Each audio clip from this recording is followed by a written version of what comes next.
Hello guys, j'espère que vous allez bien aujourd'hui. Aujourd'hui, nous allons continuer sur la thématique de foi et prospérité, en regardant un peu, en continuant à scruter la vie des grands hommes de la Bible. Et aujourd'hui, nous allons partager au sujet de Joseph, le grand Joseph. Et nous allons essayer de voir comment il a eu la foi, comment le Seigneur l'a utilisé dans son cheminement de la foi, dans sa mission et surtout dans la manière dont il a récompensé. Dans l'histoire de Joseph, on peut voir que Joseph était le dernier.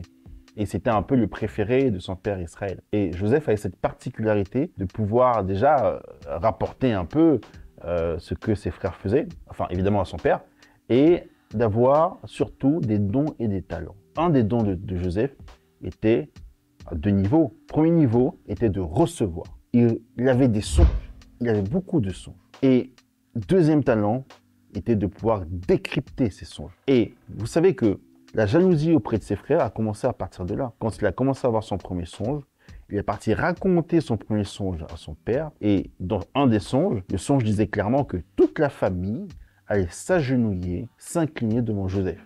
Waouh, dingue. C'est le dernier fils qui arrive, qui propose et qui raconte un songe de ce type.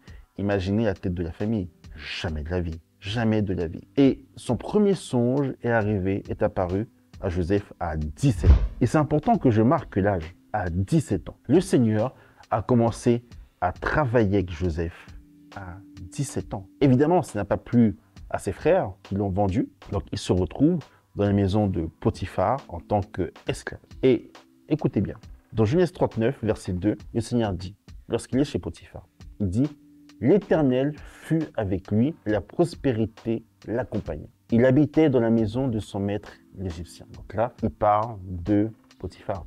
Je répète, l'Éternel fut avec lui, comme il a été avec Moïse, comme il a été avec Abraham. L'Éternel fut avec lui. Et la prospérité l'accompagna. On est dans une thématique de foi et prospérité. Et la prospérité l'accompagna. Le Seigneur, pour travailler avec toi, doit d'abord apporter la provision. Quand tu es dans la mission que le Seigneur t'a donnée, il te donne la provision. Et la prospérité l'accompagna. Et là, je parle à tous les détracteurs qui pensent que la chrétienté, c'est pauvre. C'est faux. Parce que là, dans la Bible, on voit clairement qu'on a vu deux hommes, Abraham, qui était riche avant que le Seigneur lui parle, qui était prospère avant que le Seigneur lui parle. Et là, pour Joseph, Joseph lui dit, l'Éternel dit à Joseph, et la prospérité l'accompagna. Il habitait dans la maison de son maître, l'Égyptien. Joseph entre dans son aventure et il sait que le Seigneur est avec lui. Évidemment, vous connaissez l'histoire de Joseph.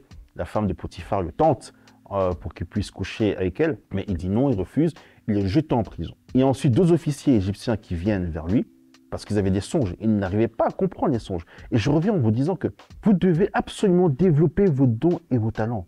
Vous connaissez la parabole des dons et des talents. 3 à l'un, 2 à l'autre, et 1 au dernier. Le don de Joseph était de recevoir des songes, de décrypter et les expliquer. Donc deux officiers du pharaon viennent voir Joseph en disant « Je ne comprends pas les songes ». Évidemment, il réussit à décrypter les songes de ses officiers et ces officiers repartent en disant « Nous ne t'oublierons pas, nous ne t'oublierons pas ». Tu parles, bien oublié, parce que Joseph est resté encore 2 ans en prison après ce passage. Il est resté 2 ans en prison. C'est pour ça que je dis que prendre le couloir de l'autre, c'est très dangereux. Est-ce que tu es prêt à faire 2 ans de prison? Pas sûr. Même si le Seigneur t'a dit « L'Éternel fut avec lui, fut avec toi, et la prospérité l'accompagnait ». Est-ce que tu es prêt à faire 2 ans de prison?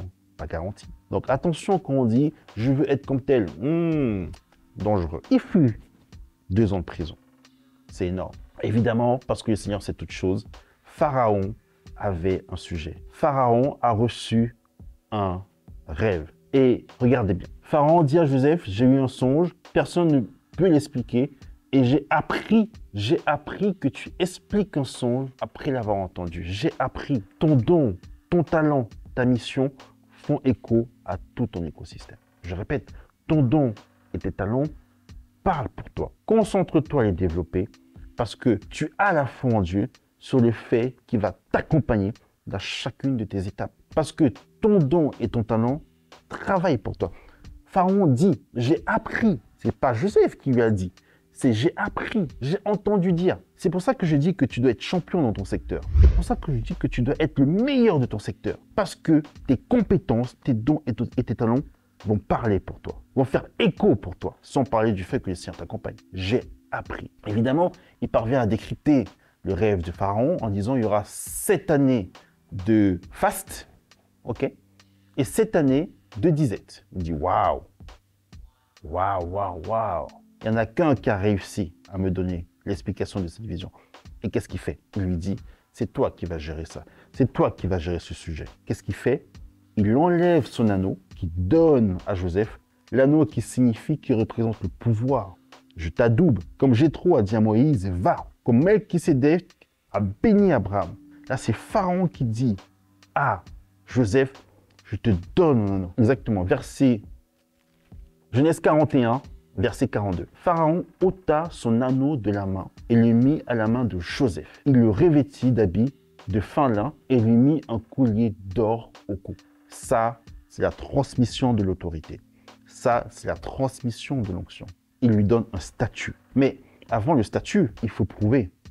Il faut être capable de pouvoir exercer son don et ses talents. J'ai l'opportunité de donner des cours à des Master 2 et je leur dis à chaque fois, quand tu prends ton poste, quand vous prenez votre poste en septembre, votre poste doit être transformé un an après. Si votre poste n'a pas été transformé, c'est que vous n'avez pas été capable d'être force de proposition. Et c'est quoi être force de proposition? C'est juste exercer, mettre en activité, mettre en action ses dons et ses talents. Et c'est parce qu'on met en action ses dons et ses talents qu'on transforme une situation, qu'on transforme le temps, qu'on transforme un contexte, qu'on transforme une fiche de poste. Là, Joseph était prisonnier. Il était prisonnier. Il est passé de prisonnier à Premier ministre. Dingue!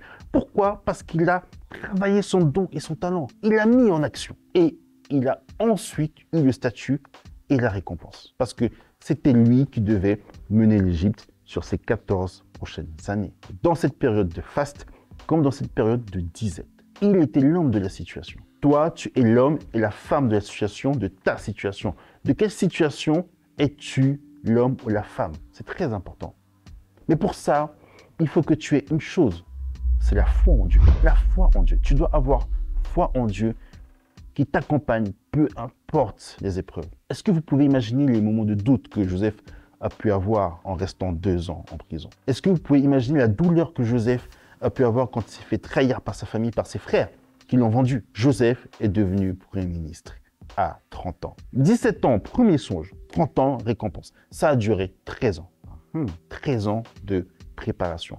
13 ans de parcours. Et le Seigneur l'a accompagné tout au long de ces 13 ans. Alors, je ne tiens pas à faire 2 ans de prison, moi je te garantis.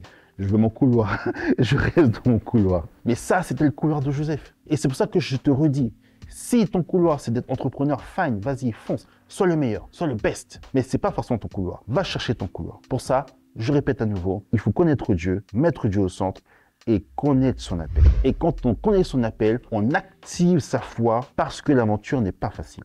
Parce que l'aventure est semée d'embûches. Je répète, Joseph a été vendu par ses frères. Je ne sais pas s'il y a pire trahison. Joseph est resté 2 ans en prison. Il a gardé foi. On lui a dit, t'inquiète, t'inquiète, je me souviendrai de toi. Il est resté quand même 2 ans après. Enfin, j'ai dit 2 ans en prison, il est resté plus parce qu'il est entré en prison. Il a répondu au rêve des 2 officiers. Il est resté 2 ans de plus. Donc, il est même resté plus. Tout ça pour dire que tu as ton parcours, tu as ton couloir et la foi en Dieu. Et comme le Seigneur a dit à Joseph, l'Éternel fut avec lui. Donc, il est avec toi et la prospérité l'accompagnera. Donc, la prospérité t'accompagne et la prospérité m'accompagne. N'aie pas peur, n'aie crainte.